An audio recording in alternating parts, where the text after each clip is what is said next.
बात करते हैं पहली खबर की। चंडीगढ़ में सीएम मनोहर लाल ने किसान नेताओं से आज मुलाकात की। किसान नेता गुरनाम सिंह चढ़ूनी, प्रीतम सिंह मनी, राकेश बैंस, योगेंद्र जैन, इंद्रजीत सिंह, जनरैल सिंह, ये सब सीएम के साथ मुलाकात कर रहे हैं।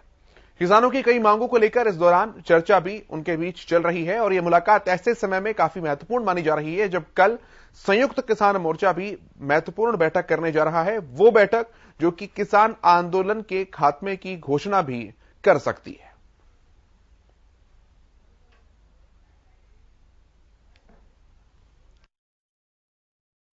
हमने जो है बुलाया है और उसमें जो हरियाणा लेवल के मैटर हैं, जो हरियाणा में मुकदमे दर्ज हैं उनके बारे और जो हरियाणा में के किसान शहीद हुए हैं उनको मुआवजे बारे और जो स्मृति स्थल के लिए जगह की मांग है कि जो किसान शहीद हुए हैं उनका कुंडली बॉर्डर पे हमने स्मृति स्थल बनाना है।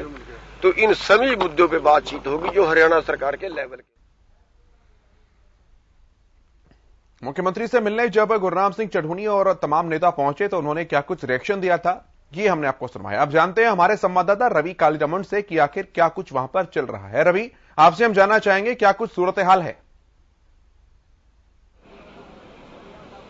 बिल्कुल केशव, देखिए इस प्रकार से जो है मैं आपको दिखाऊं, मेरे पीछे सीएम आवास है। सीएम आवास में तमाम जो नेता हैं, किसान नेता, वो यहाँ सीएम मनोहर लाल से मिलने के लिए पहुंचे हैं। गुरनाम सिंह चढ़ूनी, प्रीतम सिंह मान, राकेश बैंस, जोगेंद्र नैन, इंद्रजीत सिंह और जरनैल सिंह, ये जो तमाम नेता हैं वो यहाँ कहीं ना कहीं सीएम से मिलने आए हैं और उनकी तीन जो मांग है, मुख्य मांग, वो बताई जा रही है। पहली मांग उनकी है कि तमाम जो किसान आंदोलन के चलते जितने भी किसान नेताओं या किसानों पर जो केस दर्ज हुए हैं, वो तमाम जो केस हैं वो वापस लिए जाएं। दूसरी मांग है जितने भी इस किसान आंदोलन के चलते जितने भी किसान जो है जिनकी मौत हुई है या फिर वो भगवान को प्यारे हैं, उन तमाम लोगों के लिए एक स्मृति स्थल जो है टेकरी बॉर्डर बनाने की मांग रखी गई है।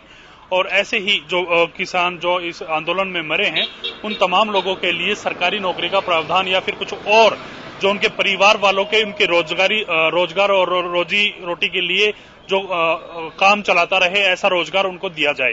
तो ऐसे में तीन मुख्य मांगे हैं और तीनों मुख्य मांगे लेकर गुरनाम सिंह चढ़ूनी अपने साथियों के साथ मुख्यमंत्री मनोहर लाल के साथ मिलने के लिए उनके आवास पर पहुंचे हैं और मीटिंग अभी जारी है।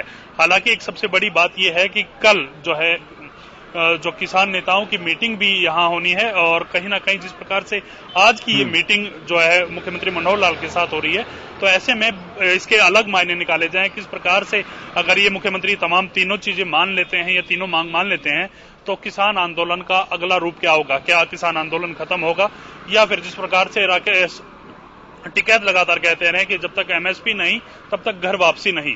तो देखने वाली ये चीजें रहेंगी। आज की इस बैठक में क्या निकलकर सामने आता है, मुख्यमंत्री उनको क्या आश्वासन देते हैं और इस बैठक के बाद जो कल किसान नेताओं की जो बैठक होनी है जो सिंघू बॉर्डर पर, उसमें क्या निर्णय लिया जाता है। हालांकि जरूर साफ इतना जरूर है कि इस बैठक के बाद उस बैठक के निर्णय में कहीं ना कहीं आज की मीटिंग की भूमिका रहने वाली है। जी, कोई अंदरूनी जानकारियां निकल कर आ रही हो रवि कि सरकार का, मुख्यमंत्री का क्या कुछ मन है, क्या कुछ पक्ष है किसान नेताओं की मांगों को लेकर? बिल्कुल केशव, देखिए जिस प्रकार से केस वापसी की जो बात कही जा रही है, वो केस वापसी की बात ये है कि तमाम चीजें हैं कि मुख्यमंत्री पहले ही साफ कर चुके हैं। अगर टेबल टॉक होती है, एक सौंदर्य वातावरण में जो बातचीत होती है या फिर अच्छी फ्रूटफुल डिस्कशन होता है, तो ये चीजें लास्ट में आती हैं। अगर सारी चीजें बात कर बैठ कर समझा ली जाती हैं तो हमें कोई दिक्कत नहीं होगी। इस प्रकार के जो किसानों पर जो केस दर्ज हुए हैं या फिर जो हिंसक जो रूप अपनाया था कुछ किसानों ने, उन पर केस दर्ज हुए हैं, तो ऐसे में कहीं ना कहीं ये केस वापस लिए जा सकते हैं। दूसरी चीज, इसमें दो चीजें हैं केशव। एक क्रिमिनल केस जो कहीं ना कहीं जो कोर्ट के विचाराधीन है, तो अब वो केस कहीं ना कहीं कोर्ट के अंदर चले गए हैं और उन पे कहीं ना कहीं फोकस किया जाना है। उनका फैसला जो है अदालत ने करना है। अदालत क्या फैसला लेती है, क्या वो केस वापस मांगने की, हालांकि हरियाणा सरकार द्वारा उनकी पैरवी नहीं की जाएगी अगर इस प्रकार की सहमति बनती है तो, और अगर नहीं बनती तो कोर्ट के ऊपर डिपेंड करता है कि वो उस केस को आगे चलाए या फिर उस केस को रद्द करे। जी बिल्कुल रवि, ठीक है, नजर बनाकर रखिए आप। बहुत धन्यवाद आपका इन तमाम बातचीत और जानकारी के लिए। तो हमारे संवाददाता रवि कालीरमण जो है वो पूरी जानकारियां दे रहे थे कि किस तरह से बैठक चल रही है, क्या वो प्रमुख बिंदु हैं जो डिस्कस यहां पर किए जा रहे हैं। और अब देखने वाली बात होगी कि क्या कुछ इस बैठक का निष्कर्ष निकलकर सामने आता है, क्योंकि बैठक अभी चल रही है।